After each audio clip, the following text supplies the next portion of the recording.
Live from KSAT 12, the Nightbeat starts right now. It is a decision that has reverberated across the country and certainly the KSAT viewing area today. And that's where we are focusing tonight. After weeks of mounting pressure from within his own party, President Joe Biden is stepping aside, will not pursue re-election in November. Biden posting that historical announcement on social media platforms early this afternoon.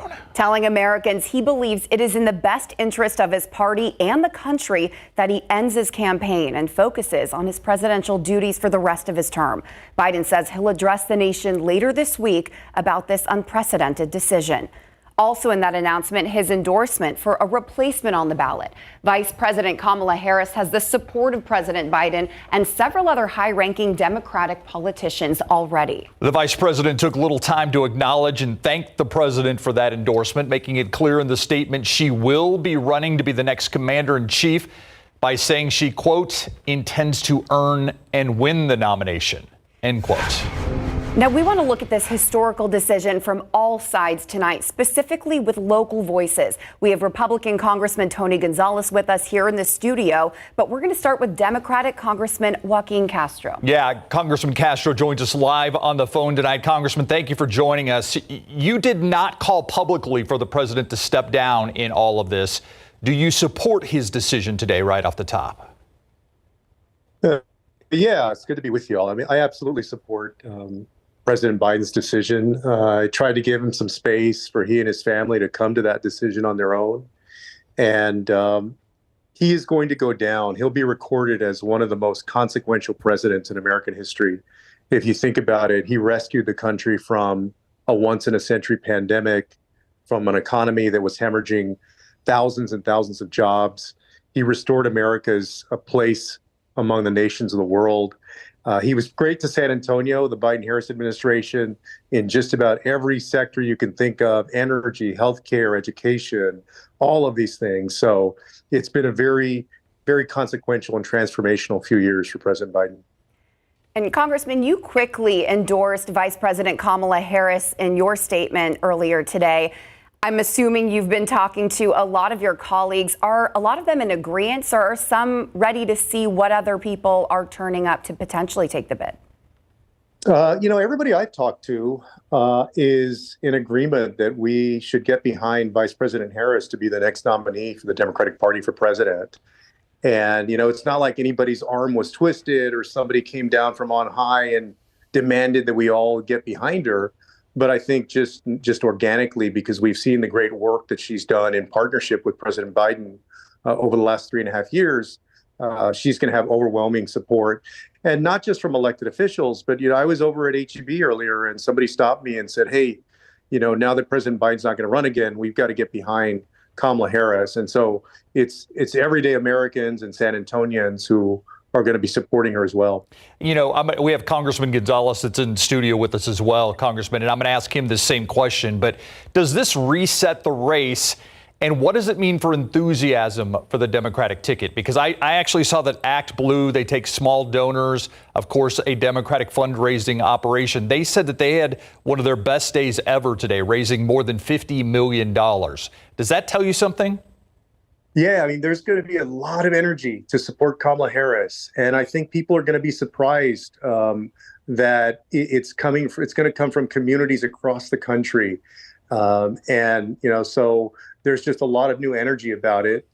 And, remember, she was an attorney general, so she's up for running a strong campaign, for prosecuting the case against Donald Trump. She's running against somebody that has been the most divisive figure in American politics in generations, somebody who is now a convicted felon. And so she's going to have a chance to go out there and make her case to the American people. But I believe that San Antonio, and I hope that Texas will ultimately support her in the race in November. All right. Now, obviously, one of the biggest questions is the potential vice president. What is the conversation that you are having if it is Harris that takes that bid? What is the conversation right now between colleagues about people that may be interested? Yeah, who should be a running mate? Yeah, I mean, I think that she's got a lot of great options. People from different states and different communities, different pairings that you can imagine. I think that it ought to be somebody that will help her win in those swing states, particularly in the Southwest and places like Nevada and Arizona, for example. But ultimately, I think it's going to be somebody who she has faith in, just like President Biden had faith in her, that if something were to happen to him, that she could step in right away at day one and become president. But she's got a lot of great options to choose from. Congressman Joaquin Castro, appreciate your time tonight. Good to be with you all. Thank you. All right, now Democrats having to pivot and rally behind a new nominee for president. The Democratic National Convention starts in just 29 days, and some high-profile Democrats have already voiced their support for Vice President Kamala Harris, as we just heard, and that includes former President Bill Clinton, his wife, former Secretary of State Hillary Clinton, House Minority Leader Hakeem Jeffries, and Secretary of Transportation Pete Buttigieg. Barack Obama did not directly mention Kamala Harris in a statement this afternoon. Meanwhile, Republicans calling this a moment of chaos, trying to capitalize and send a message to voters of their own. Former President Donald Trump and House Speaker Mike Johnson each posting statements on their social media accounts today, blasting the Biden administration and Vice President Kamala Harris. Governor Greg Abbott invoking the mishandling of the border in a post on X this afternoon when talking about the idea of Kamala Harris being elected the next president. Joining us now in studio, Republican Congressman Tony Gonzalez, a man who's been very critical of the president, especially when it comes to border issues. Yeah, Congressman, this question now to you. Does this reset the presidential election for you? It doesn't. Look, Kamala Harris has a 0% chance of beating Donald Trump. President Trump has a slew of different issues that he's going to beat her over the head over. And it doesn't matter who they put on the ticket. This race is already won before it even starts. A lot of people are looking at November and they're measuring, they're kind of measuring the drapes and talking about all these different things. I'm worried about tomorrow. I mean, we just had CrowdStrike that just had 8.5 million people without service. You've seen terrorist threats rise. I'm going, who is running the damn White House? So as a member of Congress, I'm looking at it through the lens of how do we make sure America is protected today in a bipartisan way? How do we put, once again, how would we put our communities before anything else? We talked about how this could energize and seems to be energizing some Democratic fundraisers, donors seem to be making a big effort today. Does it do the same thing for Republicans?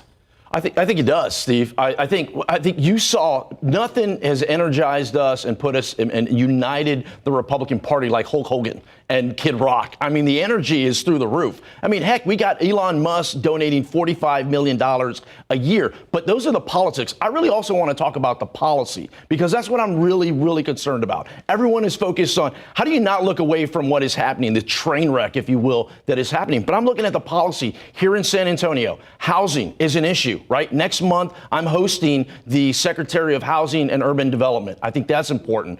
School is coming back up next month. And I've worked real closely with the Northeast Independent Superintendent of the Northeast Independent School District for $4.5 million for school safety. I mean, the list goes on and on. It's fun to talk about the national politics because it is chaotic. But what about here? What about our lives here in San Antonio? Are we more safe? Are we prosperous? Are we thriving? I think that's an important part that Congress has to play. Yeah, and we've seen a lot of statements. Almost everyone's put out statements and opinions today talking about the Trump camp, what's happening internally. We see those statements externally. They're talking about potentially just going over a list of people right now. Obviously, Kamala Harris's name is out there, but there are other names out there too. Is that what you guys individually are doing as well, just keeping track of a list of potential people? I think somebody kicked over the hornet's nest and everybody's scurrying. Heck, you had Senator Manchin, who is not even a Democrat anymore, go, wait a second, just kidding. I'm willing to throw my name in the hat because I think I can beat the vice president. So they're going to have their internal debate. They're going to arm wrestle. They're going to have their convention. Let's see who they roll out in Chicago in August. But once again, who is watching the store, if you will, right? What about here at home? I'm thinking I've worked real closely with Sheriff Salazar on the Bexar County Jail. There's a growing amount of Venezuelan gangs. They're called TDA that are popping up in our community. We work together. We got $2.7 million in the appropriations bill for a brand new intel center here at Bexar County. I mentioned some of these things. While it's fun to arm wrestle and talk about some of these issues, what about here at home? All right, but the big issue tonight is the president has decided he's not going to run for re-election. But do you think chaos could come out of Chicago and the Democratic National Convention. I mean, Democrats right now are saying unity, Harris, all of that. What do you think is going to happen in less than a month in Chicago? I think the story should be what has President Obama said, right? If you want to talk about somebody that's going to change the scope of the race, it's Michelle Obama, right? To me, that's the elephant in the room that nobody's talking about. Yes, the Clintons came out. Yes, Biden came out. But has President Obama come out? Why? They kind of left that door open there. If someone were to challenge President Trump in any way, I think it's that Michelle Obama outside the box type of ignite. It's not going to be the vice president. It's not going to be Harris. It's got to be someone else. Yeah. Well, if we've learned anything from this political cycle so far, stay tuned. Congressman That's right. Tony Gonzalez, always appreciate your time. Thank Tony. you. Thanks Have a good for night. coming in person. Of course. We appreciate it. Great to see you. All right, and we want to hear from you out there. Do you support President Biden's decision to step away from the race to the White House? You can vote in our megaphone poll right now. All right, briefly want to switch gears and head outside with live cam tonight. Still have some clouds in place following some spotty downpours and a few storms that push across Bexar County and the San Antonio area, especially the farther west that you went earlier this evening. Right now, a lot of that activity is starting to die down, but we are not finished with the rain chances. Looking ahead to the last full week of July, an active weather pattern is going to take back over. So that means daily chances to find some scattered rain and a few storms back in the forecast starting tomorrow afternoon and evening, lingering all the way through Thursday. Not a continuous rain at your house all day, every day. I think we'll find plenty of breaks out there, but an added bonus to these rain chances, cooler than average temperatures with highs in the 80s. We're going to break down all of these weather changes coming up in just a little bit.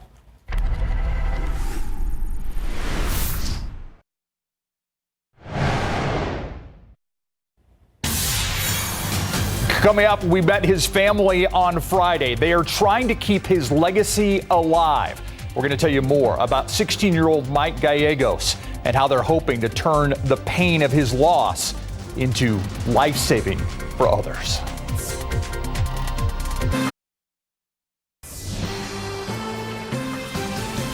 A community and a family coming together today to mourn the loss of a 16-year-old who passed away from leukemia.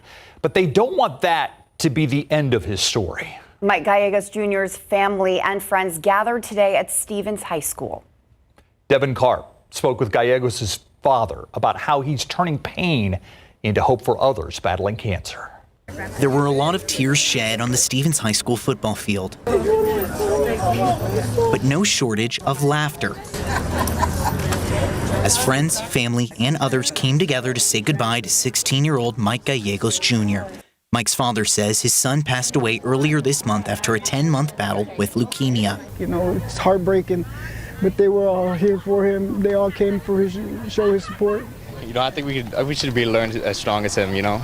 He fought cancer for so long, and I think we should all strive to be as strong as Mike. Today, the community brought lots of balloons, wrote messages of love on sneakers, and shared stories of the person Mike was. He was really nice. He always had our backs, and he was just somebody you could go to for anything, really.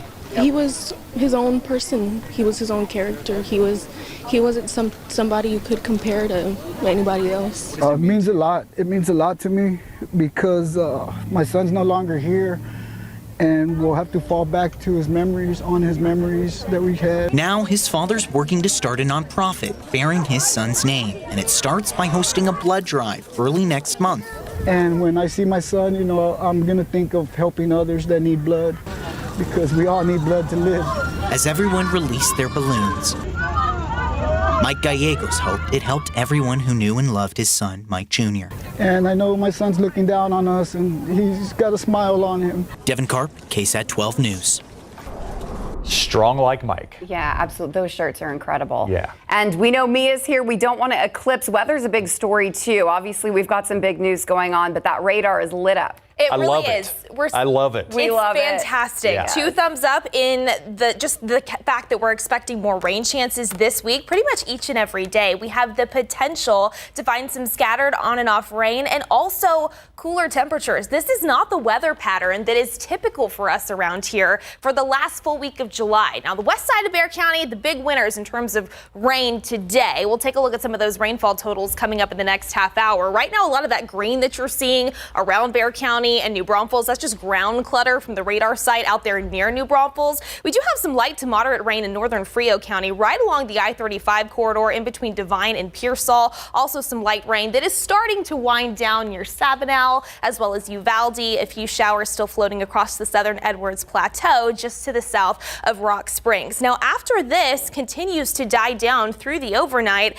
I think most of us are going to be pretty quiet as we sleep. And even throughout the first half of our Monday, just a 20% chance for a few isolated showers possible. Watch what happens, though, as we head into the early afternoon. By 2-3 o'clock, eyes will turn up to the north as well as the west across portions of the hill country near Kerrville, Bernie, Bandera, near Rock Springs, Bracketville, even Del Rio, to potentially find some spotty downpours and a few thunderstorms that could start to develop. It's going to be pretty sporadic, still not for everybody each and every day, but notice your timeline here. By the evening drive tomorrow, if this verifies, we could see some pockets of heavy rain potentially impact the evening commute. So that's going to be something to monitor in terms of some soggy spots potentially out there on area roadways, maybe some pockets of lowered visibility. By 8 p.m., it's possible we're still dealing with some scattered downpours closer to the Alamo City, stretching down the I-35 corridor.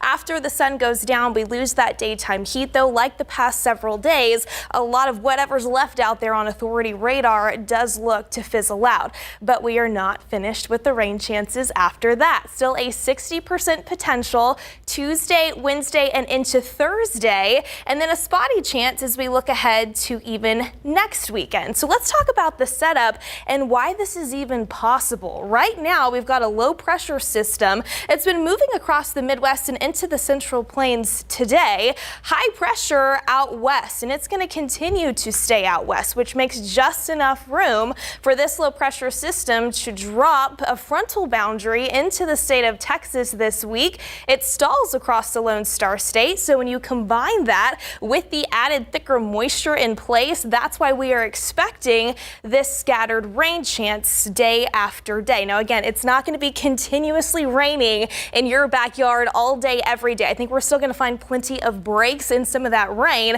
but by the time all is said and done, over the next 7 days, many locations likely picking up at least an inch of rain, with pockets of 2 to 4 inches certainly a possibility. Now, if we see some heavier downpours move across the same location in a relatively short amount of time, we will need to monitor for some localized flooding issues, especially in those low-lying, poor drainage areas, and even those common trouble spots. So that's going to be something that we keep tabs on as well over the next week or so. But this is great news, all things considered, because we are still in a drought. This is the latest drought monitor update that was released on Thursday. Moderate drought in place for a good chunk of Bexar County. We have extreme drought across the hill country near Bernie, Comfort, Bandera, and of course Medina Lake, an area that desperately needs rain, and another pocket of that extreme drought out west near Del Rio. Along with, yes, this drought denting rain that is certainly possible for some of us.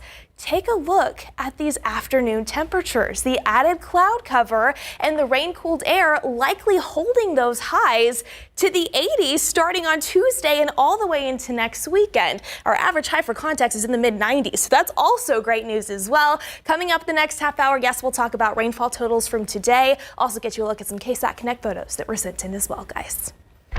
All of his pledged delegates are now in limbo because they can continue to move forward to pledge themselves to the vice president, Kamala Harris, or they are free to find another Democratic candidate that may potentially emerge. So the deed is done. Biden has stepped away from the race, but what are the technical ramifications? What's legal when it comes to Harris potentially stepping in? And what about all the money? Where does it go? Those answers coming up at 10:30. The landscape of college sports is changing significantly, and you'll start to see the change as soon as next season. Mary Rominger joins us in studio for what's coming up on Instant Replay. We know what one of the changes are. Yes, Texas going to the SEC, I'm sure you're hinting at. But yeah, the biggest changes are coming to College football and the Texas Longhorns are gearing up for their debut in the SEC, and head coach Steve Sarkisian doesn't want his players to mind the outside noise. And I'll probably show 4 or 5 headlines of articles of how great we're supposed to be, and then I'll probably show another 7 or 8 articles or headlines or quotes from Coach Saban saying we're not going to run the SEC, just as a reminder that people's opinions of us before we ever even play a game really don't matter. Sarkisian and other college coaches in the Lone Star State gathered in San Antonio for the Texas High School Coaches Association Coaching School and Convention. There, they spoke on off-season headlines like the adoption of helmet comms. I think it'll really help us. We've been practicing really since the spring. We've been doing it, and I like it. I've always said if we were able to do that, I think it would really help us. Coach-to-player play calling headsets, adding another layer to college football. We'll hear more on how Sarkisian and Kinney plan to use the technology to their advantage. How to word this? We never want guys to get too big where they can't be good at what they're at. You know what I mean? The Houston Texans were the first team in the league to start practicing for the 2024 season. One breakout star for the Texans has arrived to camp 20 pounds heavier. Is it helping or hurting him? We'll hear what the team thinks. And the Texans future Hall of Famer Andre Johnson has received his Hall of Fame jacket before he gets to Canton. And new tonight, the Texans have signed another running back, plus the Spurs wrapped up their summer league action.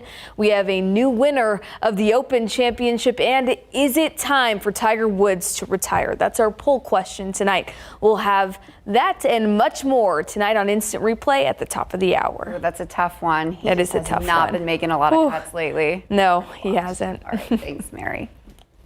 All right, don't go anywhere. Our local coverage of this major breaking news story continues after the break. Where do Democrats go from here?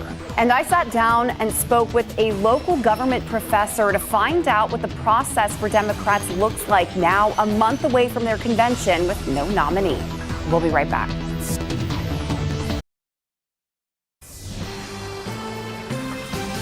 A historic day. We continue our local coverage now of President Joe Biden dropping out of the presidential race.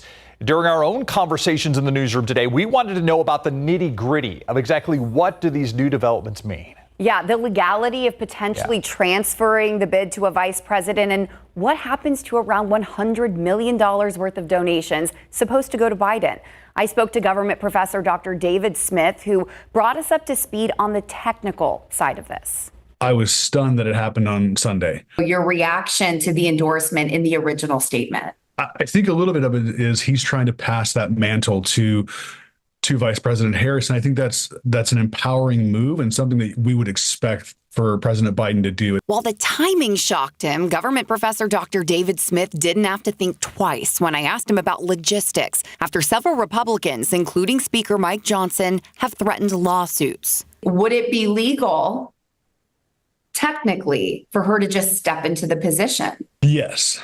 So by the Democratic Party rules, if a candidate who has secured delegates in the primary process decides that they are no longer going to run, or they drop out of the race or become incapacitated or die, those pledged delegates are then empowered under what's called the good conscience rule of the Democratic Party to then find the next best alternative up to their discretion. But it has never happened on this scale and with so much money hanging in the balance. If Harris is the designee, that can still be just handed over. If they decide that it's someone else and not Kamala Harris, how does that money transfer over? Does it, or do those people have to redonate? It's kind of this is one of the black box moments where we all get frustrated when it comes to politics. If it's not Harris, there's about $90 to $100 million that will have to be transferred either back to the original donors, or it will have to go into a super PAC fund that will then be doled out or spent on behalf or in support of a candidate. Is that donor process laid out clearly, or does it lack transparency? So it is very well defined. So we do know what the limits and what the permissions are. Where we'd be lacking in transparency in terms of, because super PACs are a completely different animal. we don't often see what happens behind the scenes there. Yeah, and these are important questions considering other names are already being thrown out there. DNC Chair Jamie Harrison released a statement today saying that Democrats will choose their nominee through, quote, a transparent and orderly process. Not only as Democratic opponents, though, but also potential vice presidential options if Harris does secure that bid. Kentucky Governor Andy Beshear, Michigan Governor Gretchen Whitmer, Pennsylvania Governor Josh Shapiro, and North Carolina Governor Roy Cooper are just a few of the big names being tossed around for consideration to be Harris's running mate should she get that Democratic nomination. I think Professor Smith cleared up some of the what-ifs in this whole process. Yes, he did. Mayor Ron Nirenberg, big supporter of President Biden. He issued a statement today saying in part, quote, President Joe Biden will be remembered as one of the most transformational leaders in our nation's history, as well as a true friend to the working families of San Antonio. Because of his leadership in a time of crisis, nearly 65,000 San Antonians able to stay in their homes during the pandemic. His willingness to stand up to special interests and cap the cost of insulin at $35 a month is a literal lifesaver in a city where 1 out of 6 are diabetic. He tackled infrastructure and climate change, creating jobs and making our world a little bit safer. And on a personal note, he stood with us in Uvalde and not only shared in our grief, but continued to show the courage to push for common sense reforms. He took the slings and arrows that come from stepping into the arena and throughout it all reminded us that strength of character matters. I'll be forever proud to call him a partner and a friend. Mayor Nirenberg also posted on X that he will be endorsing Vice President Kamala Harris as the Democratic nominee for president. Another local Democrats excited by the prospect of Vice President Harris being the party's nominee for president. Sonia de la Garza Walker with the Bear United Tejano Democrats told our Avery Everett the country is ready for its first woman president. Mexico just elected their first woman president. Why can't we? We need to elect, and she's very qualified. Walker and local delegate Larry Romo said this is a move that should unite the party, even with only 4 months until the election. We need to coalesce for a new presidential nominee as quick as possible. Romo says the party has enough strong leaders to help Harris in her campaign to succeed the president. Now, Biden's decision, as we've learned tonight with the people we've talked to, Steve, not a complete shock. And it's for 2 more local voices as well. Yeah, the night team's Zaria Oates spoke with a local professor who knows President Joe Biden personally. She also spoke to a local congressman who's been vocal about the president. States Joe Biden. President Joe Biden backing out of his presidential campaign less than 1 month after his rocky debate performance. This lie about somehow there's all this. His withdrawal comes as both Republicans and Democrats push for him to bow out. Most of us have been expecting this now. Republican Congressman Chip Roy from New Braunfels even filed a resolution calling on Vice President Kamala Harris to invoke the 25th Amendment, pushing for her to declare President Biden is unable to carry out his presidency. Everybody with eyes saw it in the debate. They've seen it since the debate. And Democrats have just been struggling with the box that they created for themselves. I do not believe that the President of the United States has the mental capacity to be in charge of the nuclear codes. And so Trinity University professor Juan Sepulveda, who has worked with President Biden, says this is the right call. He did the right thing. Very, very difficult decision to make for him and his family. And he was the only person who could make that decision. A common thread between Sepulveda and Congressman Roy is the lack of surprise toward President Biden's endorsement of VP Harris. It's not surprising. He picked her as his vice president. She's stood by him. He's going to stand by her. He could have easily have said, I'm not going to do that. I'm just going to let it play itself out. But he decided, no, this is the person I selected to be my number 2. And I feel very proud of her. And I'm going to support her and do whatever I need to do to get behind her. But the timing of President Biden's withdrawal brings another aspect to the table for the Democratic National Convention in just a few weeks. And you're starting to hear a number of the Texas delegates who are like, this is the Biden-Harris ticket, and I'm behind the vice president. You've had some other folks who are saying, I'm going to think about it. There are still several things unknown, including whether Republicans will challenge a name change on the ballot. who VP Harris will pick as her VP and whether or not delegates will actually vote for Kamala Harris to be the Democratic nominee. Zaria Oates, KSAT 12 News. And we want to hear from you. Do you support President Biden's decision to step away from the race to the White House? You can vote in our megaphone poll right now. Just scan the QR code right there on your screen, and we will have those results on air all day tomorrow, starting with GMSA. All right, let's head back outside with live cam. Want to make a comment that the bug on the bottom right of your screen says that it's 93 degrees outside. It is not 93. We're in the upper 70s here in San Antonio, thanks to some of that rain-cooled air that we had move through Bexar County earlier this afternoon and evening. In case you were wondering how the tropics were looking, because this time 2 weeks ago we were monitoring what would become Hurricane Beryl. Tropical cyclone activity not expected over the next 7 days in the Atlantic Basin or the Gulf of Mexico, largely due in part to some Saharan dust. It's possible we see some of that move into our neck of the woods by Wednesday and Thursday. But again, the bigger story is going to be those rain chances, which we'll have another check at coming up in just a few. And new information tonight on an accident on the city's south side that killed 3 people. One of the victims, a Bexar County Sheriff's detention officer. The Bexar County Sheriff's Office identifies the deputy as 20-year-old Meredith Portillo. BCSO said Portillo was driving on I-37 early this morning when her car was hit by a suspected wrong-way driver. Police say a truck was heading north in the southbound lanes of I-37 when it collided with Portillo's Mustang, killing her and one of her 2 passengers. A third person in that car taken to the hospital. The truck caught fire, killing its driver.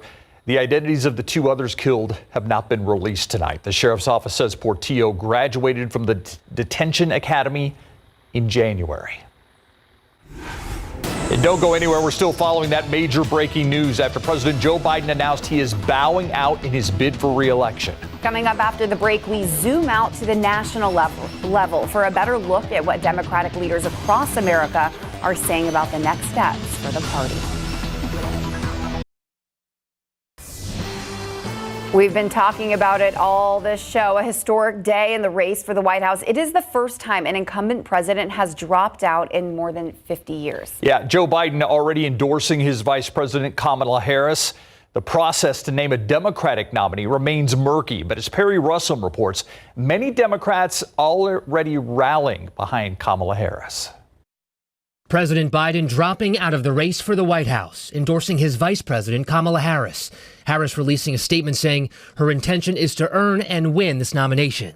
Some Democratic lawmakers starting to rally behind Harris with their convention weeks away in Chicago. As a delegate, I'll be happy to go back to Chicago and support the vice president. My choice is Vice President Harris. Kamala Harris, as our Democratic presidential nominee, is going to bring an X factor. Harris does not automatically become the nominee. Democratic National Committee Chairman Jamie Harrison saying, in short order, the American people will hear from the Democratic Party on next steps and the path forward for the nomination process. Biden dropping out of the race in a statement writing, I believe it is in the best interest of my party and the country for me to stand down and to focus solely on fulfilling my duties as president for the remainder of my term. This decision was selfless and strong.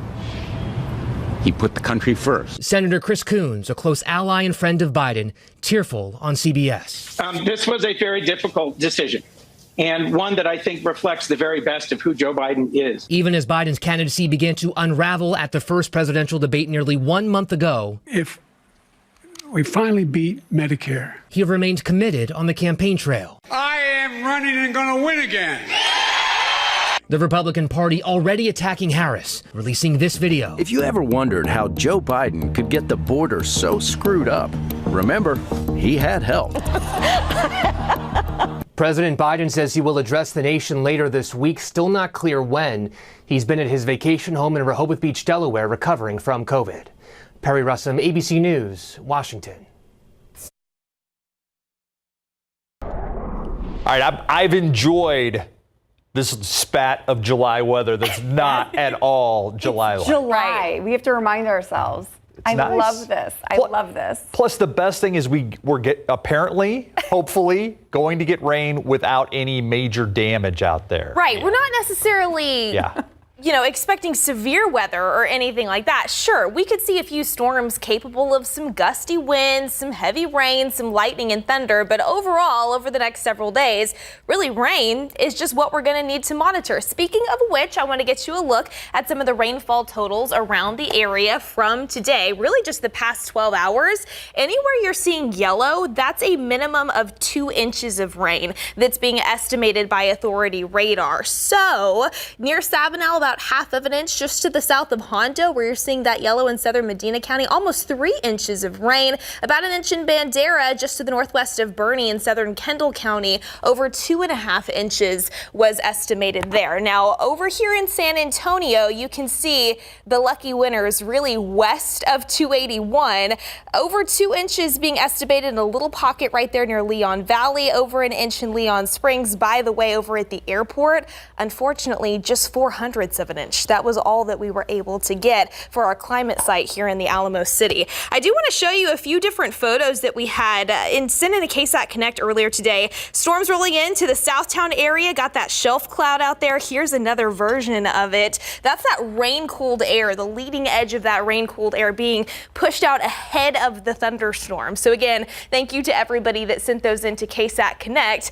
Looking ahead, over the next several days, it's possible we see some more scenes just like that. Again, a 60% chance for some scattered off and on rain tomorrow, Tuesday, Wednesday, Thursday, and then just some spotty lingering chances by Friday and into next weekend. And it is all thanks to the fact that that high pressure system, the heat high that we really deal with this time of year, it's west of us. So that leaves just enough room for little disturbances like this low pressure system to drop frontal boundaries into the state. They stall. Combine that with the moisture in place. It's the perfect recipe to find some scattered rain and storms. Now, don't get locked in on exact numbers and exact locations here. I think most of us over the next 7 days will pick up at least an inch, but you can see the potential is there to find totals in the 2 to 4 inch range. So yes, we'll be keeping eyes on that very closely. Drought denting rain in some locations by the time all is said and done. Again, not raining continuously each and every day.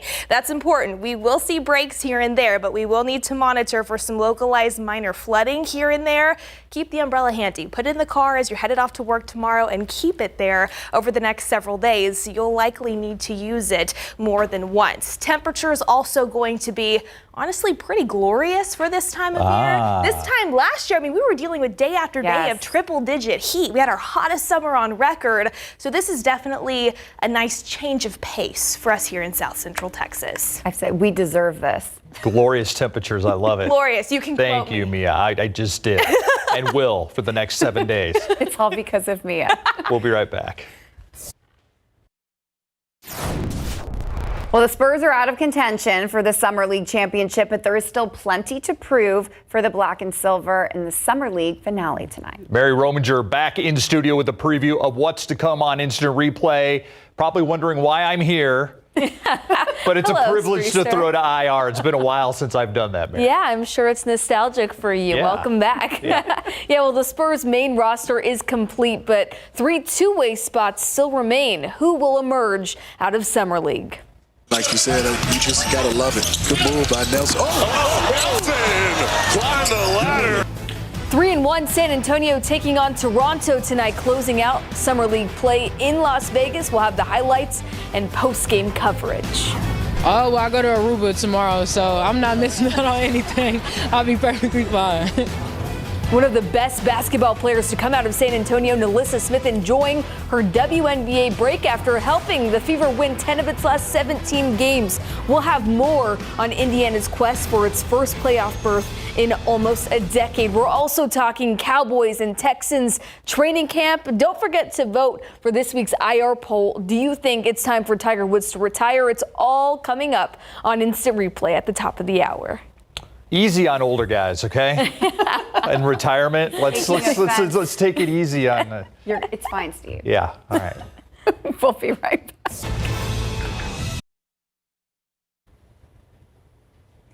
Our coverage of Biden standing down actually continues both on air and online. Of course, we'll have the very latest coming up on GMSA in the morning. And that poll question will be answered as well if you took that poll.